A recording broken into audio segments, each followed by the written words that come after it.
Iowa State Fair is back. That means members of the media have our bracelets on so we can get in and out of the fairgrounds. We're back in casual clothes, and we get to talk to an out-of-state visitor strolling the state fairgrounds. Hi, I'm Dave Price. In this case, it is Ruben Gallego. He's a Democrat and a senator from Arizona, and he is answering questions from Iowa reporters like potential presidential candidates do. He's praising the people who live here, and he says that he is not here for himself. Right now, we're here just to help Democrats. And by coming here and trying to reinvigorate the Democratic Party, trying to remind us that our core base is working class and working class issues, that's all we're focusing on. I will definitely be back to help out any Democrat in 2026 and 2028 because Iowa should be in play. But it is kind of cool for like a little nerdy person like me to be able to see something as iconic as the Iowa State Fair. Earlier today, we also went to Marshalltown and visited the meat packing factory out there, KBS meat packing factory, talked to the workers, and largely because I also want Democrats to remember how to talk to workers.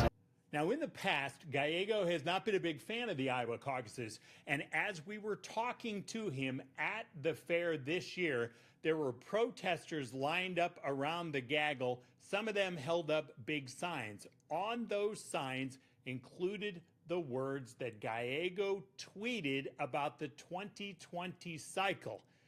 Can't tell you exactly what they say. Let's say that he expressed the sentiment, F the caucuses. Here's what he says about that now. Number one, because I'm a mature adult now, and what I say is, dumb of me. No, look, really in 2020, a lot of us were just very frustrated with the results. And whatever happens in the future, it's going to be left up to the DNC.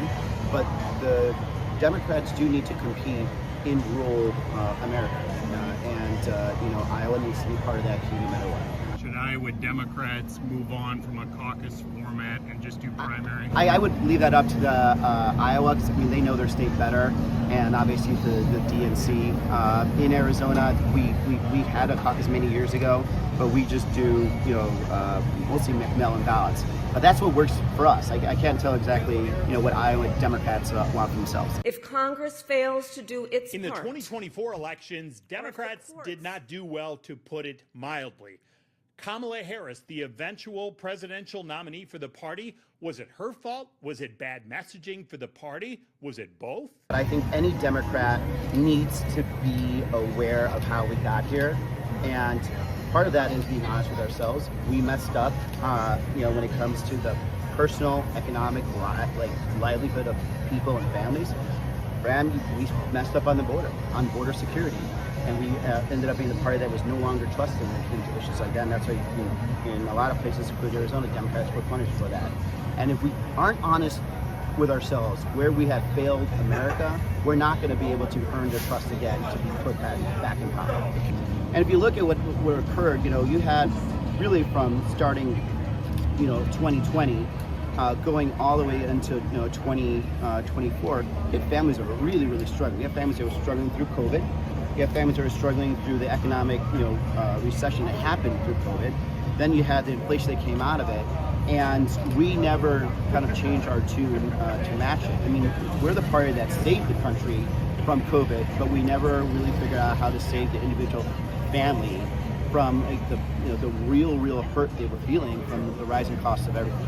Republicans have praised President Donald Trump's One Big Beautiful Bill Act that they helped make through Congress. However, they are now showing their concerns about what voters might think about putting them back in power. They are working to rework congressional boundaries in states like Texas to better the odds for Republicans to gain seats in Congress in the 2026 election. Gallego says Democrats may have no choice but to play that way in more Democratic states like California. Because the reason they're doing it is because their opinion and their views and their points and their policies suck. So they can't win the war on ideas at the ballot box. They're just going to change who votes for them. And so, unfortunately, we have to match that with whatever we can. And we may not be able to get it, as many states, the congression is out of California, but we do have enough, and I think also the majority of Americans are going to be on our side because they're going to be mad about the cuts to Medicaid. They're going to be mad about the costs of everything going up. They're going to be mad about, here in Iowa and in Arizona, we're hearing about it, contracts getting ripped off because countries are imposing tariffs on us because this president has arbitrarily just set these tariffs. You know, I'm part Colombian, love my coffee, 50% tariff on Brazil where we get most of our coffee. Wait till Americans start feeling that. And I think that's going to be a big thing they're going to have to answer for. The reason they have to change all these elections, all these congressional districts, is they know that they're not popular, the positions aren't popular, so they're just going to try to rig the system. We need to figure out how to push back. Now, of course, in Iowa, congressional districts are done in a far more unique way. There's a nonpartisan entity that draws the boundaries, and then the state legislature approves it. So that removes almost all of the politics out of this process.